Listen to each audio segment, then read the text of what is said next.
A beautiful day out there today, May 31st, 2023. Tonight, Whack an Atheist. P.Z. Myers, you get the prize again. Poor guy. Let's see. We believe the Bible is true and God should get the glory for his creation. We're on Rumble, Kent Hovind Official, on Genesis Baptist Church, on YouTube, on Odyssey, a bunch of channels. Go to drdino.com and see all those are called 855-BIG-DINO. And extension 1 will get you to the secretary and the bookstore. Extension 3 might get you to me if I'm not giving a tour. Gave 3 tours today with my sore back. Yay. Praise God for that. Not for the back, but for that. Okay. I did a series years ago about God's amazing animals, A to Z. We're missing a lot of the L ones. Are you getting any of those? Nobody sent them in yet? If you recorded those, that was, how long ago was those? 3 years. 3 years ago. If you have those, please give them to the tech department, tech@drdino.com, T-E-C-H. Okay. We sold a couple of our side-by-sides and bought a Jeep and love it. We'd like to get another one just like it. It's an old 07 model. 4-door, Wrangler, take the doors off, take the top off, and ride around the park. We love it. So if you know one like that, any color would do. We'd like a yellow to match if we could. Let's see, May 29th. Well, today was no tobacco day. I made it all day. No tobacco. Great. Next month, boot camp coming up in 3 weeks. Come on down for that. Okay. The winner for tonight's Whack an Atheist is PZ, self-proclaimed atheist, Myers. Now first, I must apologize. PZ, I thought I had debated you live, and I'm very willing to. But actually, I'd only had written exchanges with him and responses to his posts and whacked him a couple times, so I guess in my mind I thought we'd actually had a debate. We have not. I'm sorry, I did not. It was an honest mistake. Life's busy around here, and I thought you were one of the many I debated, but I'll do it anytime. Okay, secondly, I featured you several times on my Whack an Atheist show to try to help you come to your senses. You're obviously aging like anyone else. That's him getting older there, like me. Even though you have destroyed the faith of scores of students, I still want to see you saved and come to heaven. I really do. You're born March 1957. You're only a couple of years younger than me. Eventually, you're going to go like I am. That date at the end has not been set yet. We don't know. It could be today. It could be this year. So he did a YouTube channel, a YouTube art about me. Kent can't read, but he can lie.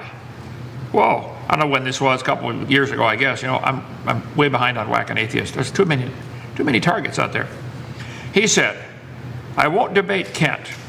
I know exactly what he's going to say. He's going to avoid all the evidence. This is hilarious.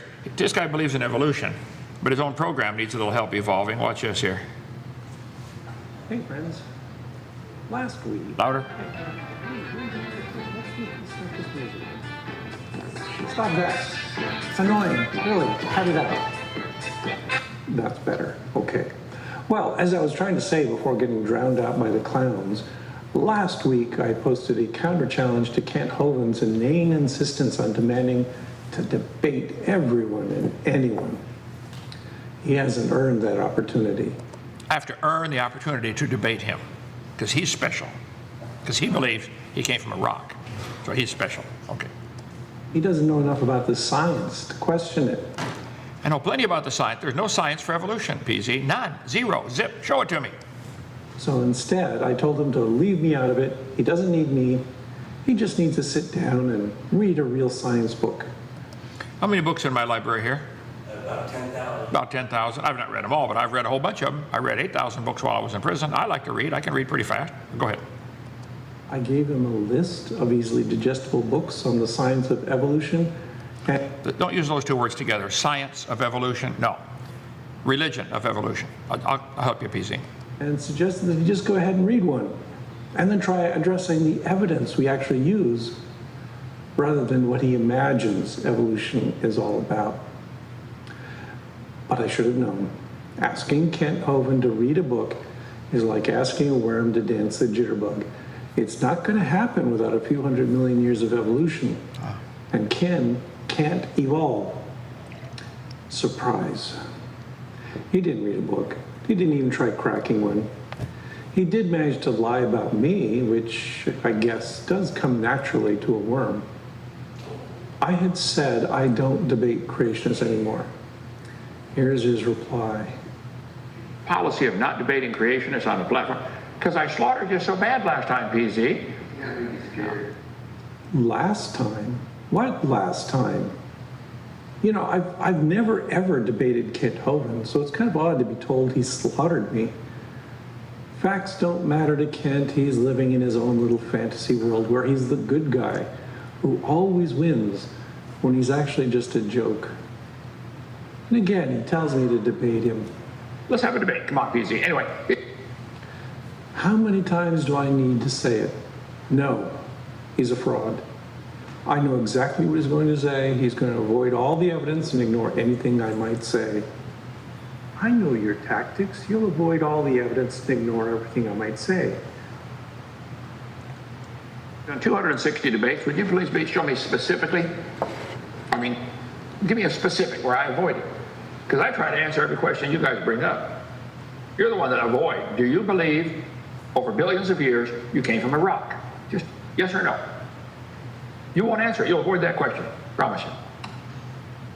What did I tell you?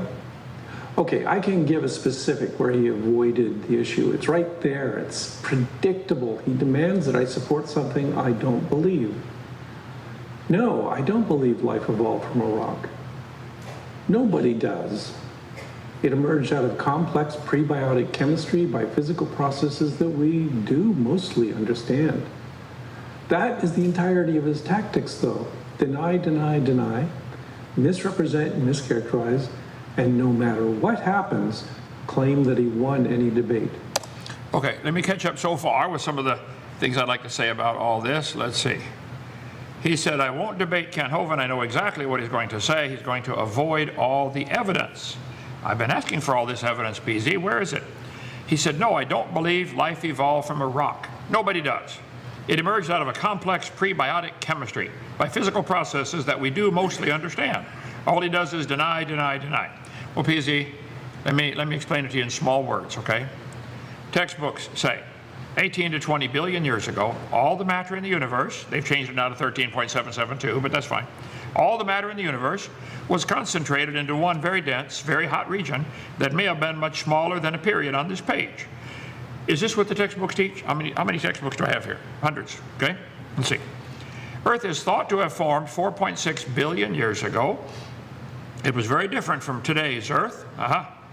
Earth began as a hot ball of rock. And then the oceans formed 3.5 billion years ago, and scientists believe the first living organisms appeared in these oceans. So let me get it where you can see it, easy. Earth began as a hot ball of rock, okay? No evolutionist ever believed we came from a rock. All of you believe that. 3.9 billion years ago, Earth cooled enough for water vapor to condense, and Earth was having violent rainstorms, and it accumulated in the oceans. It is in these oceans 3.5 billion years ago, the first living organisms appeared. Okay, now let's make it real slow here for you. Where did these oceans come from? It rained on the rocks for millions of years. See, Earth was a hot ball of rock. Follow me, PZ. Stay with me now. Come on. Earth was a hot ball of rock, and then it rained on the rocks for millions of years, right? And then made soup, and in that soup, the first living organisms appeared. Earth started off as a ball of very, very hot liquid. Okay. A few hundred million years afterwards, the temperature reached 2,000, and Earth's core was formed. Okay.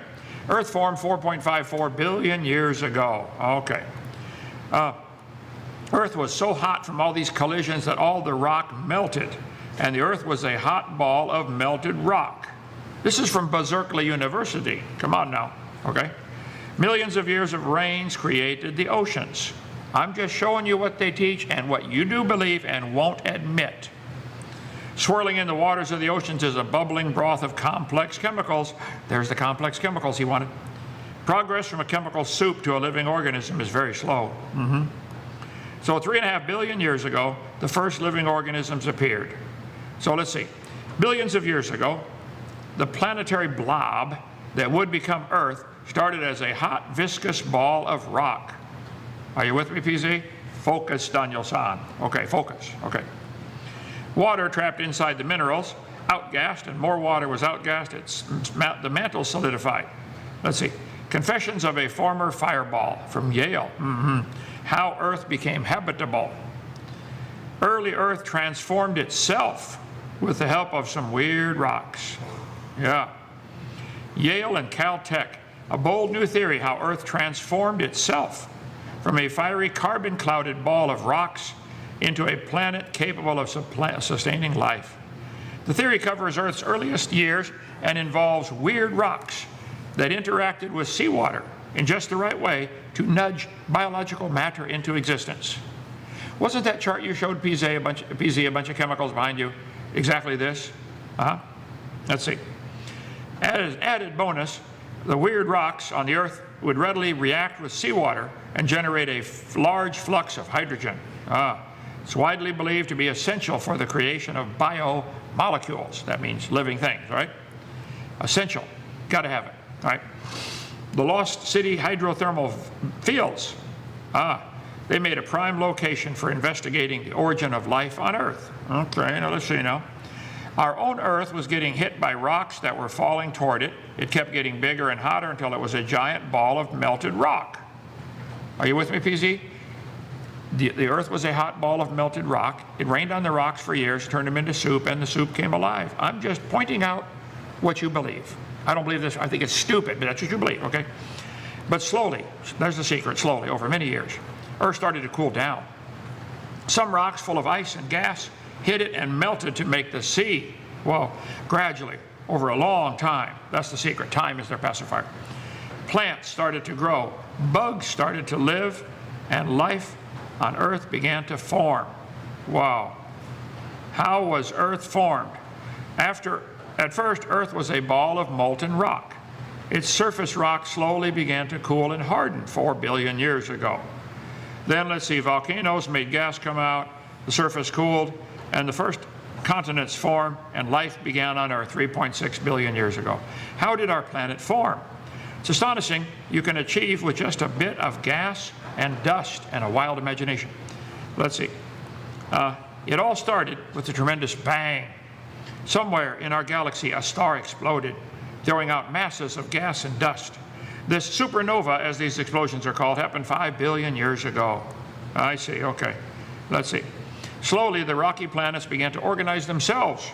They voted, who gets to go first? Everybody said, Mercury, you're tiny, you go first. It's too hot by the sun. Get up there. Okay, he did. Settling at a comfortable distance. I wonder if the planets know they're comfortable. From the sun and they found their own orbit. Earth found its path as third from the sun. Wow. Oceans formed billions of years ago. Wow. Scientists cracked the code and point to hot soup as the origin of life. Where did life get started? Hot soup. From the rocks that got rained on. The primordial soup where life began was Earth. On Earth was hot and not so cold. So we started with primordial soup. Prebiotic soup. 4.2 to 4 billion years ago. Fundamental aspect of the heterotrophic theory of the origin of life. So life got started in the soup. Where'd the soup come from, PZ? Where'd it come from? From the rocks, got rained on, okay? What does primordial soup consist of? Yeah, potatoes, carrots. No, let's see what else. Life on Earth first bloomed 3.7 billion years ago when chemical compounds in a primordial soup somehow sparked into life. Somehow sparked into life. The primordial soup theory says life began in a pond or ocean as a result of the combination of chemicals. Wasn't that the chart you were showing behind you, PZ? All the chemicals? Let's see. And the building blocks would evolve into all species. Well, everything came from the soup. There we go. Life began in a pond or ocean. The first self-replicating systems must have emerged in this organic soup. Is this what you believe? Come on now, just be honest for a minute. You think you came from soup. 13.772 billion years ago, the Big Bang made everything. Earth formed 4.6 billion years ago, life appeared 3 billion years ago, and man evolved 3 million years ago. So we all came from the soup. There's Grandpa. Yes. Apparently quite a few companies besides Campbell's make primordial soup. Darwin's company makes it. Wallace's company makes it. Let's see, who else makes it? Haldane's company, they make primordial soup. Quite a few companies besides Campbell's make primordial soup. So you claim can't read. PZ, you can't admit you believe you came from a rock, can you? Why don't you just admit it? Why don't you be proud of your grandparents and quit driving on them? Come on now, man. I believe all the dogs had a common ancestor. I don't have a question with that. But you believe all the dogs came from a rock, don't you? Yes, you do. Quit calling me a liar. You're the liar here. Let's see. Why Evolution is True by Jerry Coyne. Let me play a little bit more of his video here. Right here. And then we'll get to that one. Okay. Good grief, he's even claiming he slaughtered me in a debate we didn't have. His delusions are unassailable. Then what does he do? PZ, look behind you on your chart. Are you claiming all those chemicals are part of the prebiotic soup and came to life? Yes, you are. You teach biology, you know. He doesn't read a book, any book, which was the heart of my challenge. I've read thousands of books, PZ. What are you doing? That was the whole point. What does he do instead? He goes herring off to find a video of Jerry Coyne lecturing on creationism so that he and his mini-me can sit there through it, occasionally chiming in to say, "Oh, that's stupid," which doesn't actually engage with the evidence. I'll skip it. You can skip it too. There's no point. Those two are just demonstrating their impenetrable ignorance. Finally, to claim that they accepted my challenge. PZ, thank you for the challenge. Accept it. I will take on Jerry Coyne. I'll take on you. Both of you together. No book was read.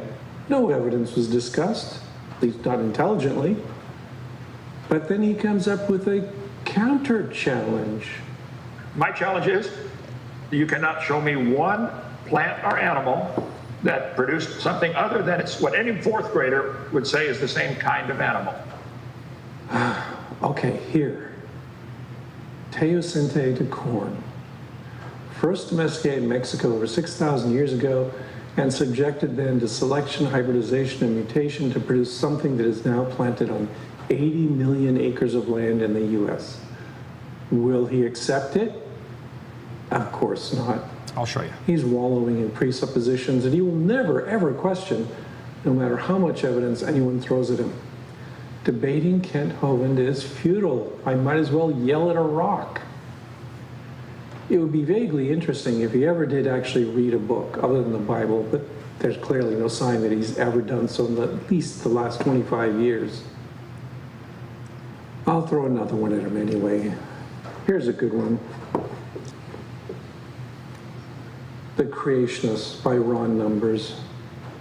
Yeah, it's a scholarly study of various religious movements and how they've dealt with creationist BS over the past more than a century. And it discusses all the big names behind young earth creationism. But to put it all in perspective, I looked everywhere. I'm going through this index. I've read the whole book twice now. And Kent Hovind isn't mentioned anywhere. He's master of his domain, which happens to be nothing but a low-rent Bible camp in Alabama.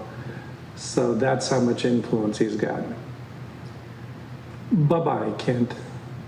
Have fun lying to the rubes. Okay, let me go back to my slides here. You want me to read Jerry Coyne's book, Why Evolution is True, a blog written by Jerry Coyne. The video he produced discussed whether African Americans should be given reparations because many of their ancestors were slaves. Wait. Somebody's ancestors were slaves, so the current people here owe them some money. Is that the thought? Hey, I'm Norwegian. My ancestors were beaten up by the Swedes a couple of times. They owe us everything. Let's give the whole country of Sweden to us. What do you think? What kind of logic is that? Let's see. Why Evolution is True by Jerry Coyne. In crisp, lucid prose, accessible to a wide audience, Why Evolution is True dispels common misunderstandings and fears about evolution, and clearly confirms that this amazing process of change has been firmly established as a scientific truth. You are dreaming, okay? Why Evolution is True.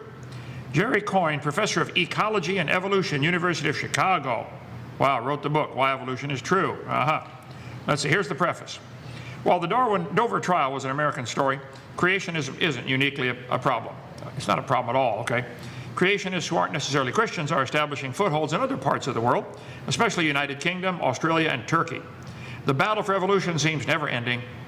The battle is part of a wider war, a war between rationality and superstition. Right. Evolution is the superstition. Okay? But evolution is far more than a theory, let alone a theory in crisis. Evolution's a fact.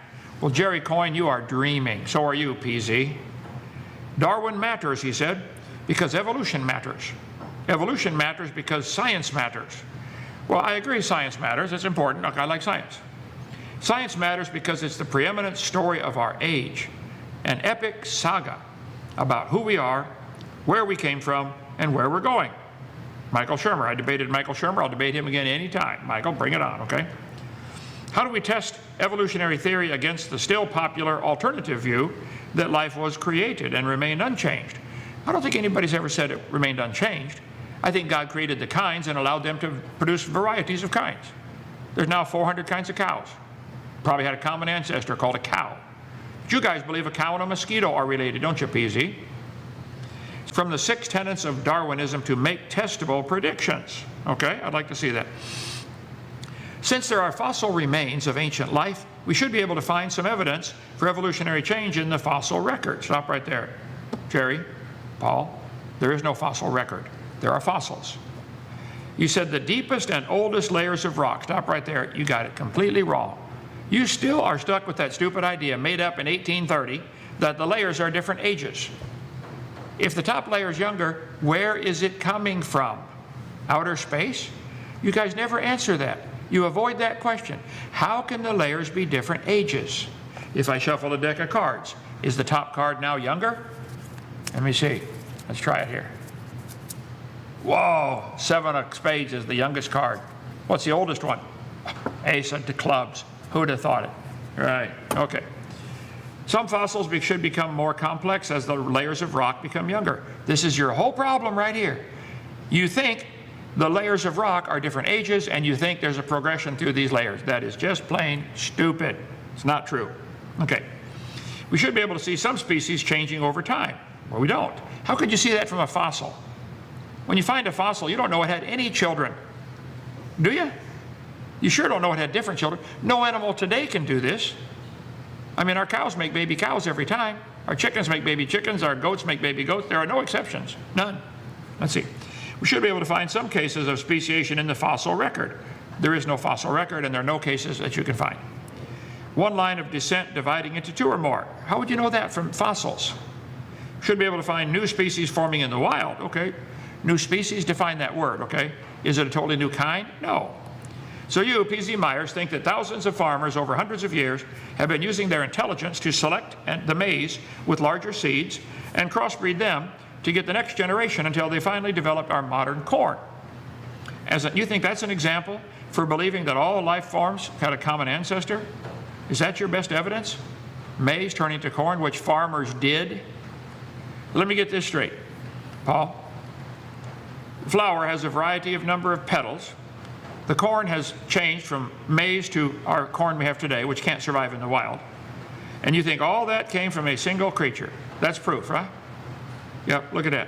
Whales, corn, everything's related. That's what you believe. That's dumb. That's really, really dumb, okay? Here it is right here. All these flowers, and look at this, the maize. There it is, folks, right there, turned into corn. So let me get this straight, Paul. You think hippos, humans, hippos, whales, dinosaurs, sunflowers, cabbage, octopus are related and all came from a single creature, single-celled creature. Is that what you believe? And this maize to corn is part of your evidence. Let's see, the evolution of maize. Well, they started off back here, took this wild plant and said, the seeds fall off. Let's selectively breed the ones with bigger seeds, and then bigger. And then now we have hybrids, extension of corn crop areas, okay? Okay, I agree. I grew up in Illinois. You should see all the corn up there. Man, miles and miles of corn. Yeah, I grew up in the middle of it. Here's what 9,000 years of breeding has done to corn, peaches, and other crops. Well, let's see. 50 species of maize corn exist and consist of different colors, textures, grain size, and grain shapes and size. White corn, yellow, red are the most common. The white and yellow varieties are preferred by most people depending on the region. Oh, okay. 50 varieties of corn. I wouldn't argue about that. Farmers saved kernels from plants with desirable characteristics and planted them for the next season's harvest. This process is known as selective breeding. So PZ, did the corn do this to itself, or did farmers do this? Okay. Maize cobs became larger over time with more rows of kernels, eventually taking on the form of modern maize. Artificial selection selects. It does not create anything. The plant already made seeds. Some were larger and tasted better, so the farmer selected those. This is not new information, and it's not new evidence for evolution. No, I'm sorry. Let's see. Identity of maize's wild ancestor remained a mystery for decades. Evolution was generally thought to occur gradually through minor change. Why did maize appear so suddenly? Wow. Through the study of genetics, we know today that corn's wild ancestor is a grass called teosinte, Spanish name. Teosinte doesn't look much like maize, especially when you compare its kernels to those of corn.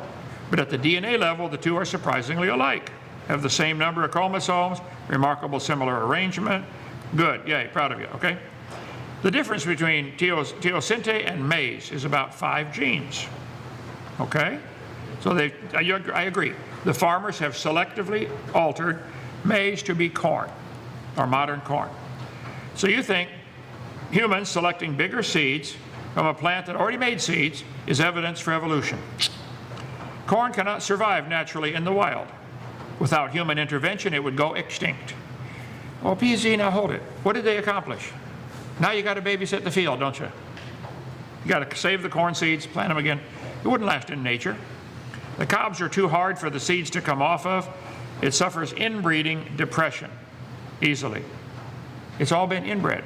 Can domesticated maize disperse its own seed to survive as a species? No. Am a maize geneticist. Okay. So, Paul, you think hippos, whales, dinosaurs, sunflowers, corn, all of them came from a common ancestor, don't you, Paul? And your evidence is the farmers have turned maize into one with more seeds. That's dumb, Paul. Real dumb, okay? Maize being cultivated by man into corn is part of your mountain of evidence for evolution? Is that it? Kent can't read. PZ can't admit he has no evidence for his evolution religion, and it's nothing but a religion. PZ can't admit that he's the one chickening out of the debate. It's you. I didn't chicken out. I'll still debate you. But your answer is the way to get out of the debate is challenge me to read a book. Okay, I'll debate. I'll give you 5 books to read and the Bible, and you read those first, and then we can debate. How's that? You won't do it, will you? Yeah. So, P.Z. Myers thinks that because someone wrote a book about creationists over the last 100 years, it does not mention me. What does that prove? See, P.Z., here's the big difference between you and I, big difference. I've never been concerned about people knowing me or impressing men. I want God to have my name in his book of life, and I want to be famous in heaven for bringing thousands to heaven with me. So, all Jerry Coyne did was gave facts to supporting evolution, dispel common misunderstandings. He didn't give any evidence for evolution. See, my mom taught me in kindergarten. My mom taught kindergarten public school for years, retired. She taught me to read fast and comprehend well. And I read this many amazing prophecies written by Daniel 2,600 years ago. I comprehended it, and it made it a goal for my life. But since you have either never read it or comprehended it, I will read it to you, PZ. And maybe you will understand that my goal in life has nothing to do with being famous on earth, where everything will die. Rot, fade, rust. I'd rather lay up treasure in heaven, where they last forever. The fear of what men may say or think about me is close to zero in my life. What about you? You're real focused on what others think about you, aren't you? Yeah. See? They do talk about your name written in the book of life. That's what I want. My name's written in the book of life. I've accepted Christ. It says in the book of Daniel, the prophecy said, "At that time shall Michael stand up, the great prince, which standeth for the children of thy people, and there shall be a time of trouble." It's coming soon, folks. "Such as never was since there was a nation, even to that same time. And at that time thy people shall be delivered, every one that shall be found written in the book. And many of them that sleep in the dust of the earth shall awake, some to everlasting life, and some to shame and everlasting contempt. And they that be wise shall shine as the brightness of the firmament. Now watch this now. Pay attention, PZ. They that turn many to righteousness as the stars forever and ever. Let's go see how famous you are and how famous I am in heaven, PZ. I want to turn people to righteousness. You, however, want to be famous among men for teaching your religion of evolution and turning students away from God, don't you? Jesus said, if you turn, better for you with a millstone hanged about your neck than you offend these little ones. You're in trouble, I'm afraid. You make it your goal in your class to turn students away from believing in God into believing they came from a rock. Should be not many masters, knowing we shall receive the greater condemnation. A teacher like you, PZ, at a university is under much more serious scrutiny from God than other people. You should get a job digging a ditch and quit teaching people a lie of evolution. You said, Kent's the master of his domain, which happens to be a low-rent Bible camp in Alabama. That's how much influence he's got. Bye-bye, Kent. Have fun lying to, and I couldn't understand that word you said, lying to the room, to the roof? The room. You said that was a quick one. Kent is petty and stupid. Well, PZ, thank you for watching. I'm sure you'll watch this 20 times trying to find some flaws. Why don't you call Standing for Truth and have a debate? You, Jerry Coyne, Aaron Nelson, everybody. Take you all on same time. As long as I get half the time and there's no interrupting. Especially with Aaron Nelson, shut off his mic when it's not his turn to talk. He can't do that. So, PZ, I was in a hurry. I gave a lot of tours this week. I've been very busy, and you were an easy target to pick on, so I'm sorry I had to pick on you again. And I'm sorry, I was mistaken. I thought I had debated you, but it was just the verbal exchange and the written exchange back and forth. So it wasn't an actual debate. But I will debate you anytime. Bring it on. Any questions or comments here? All right, see you tomorrow.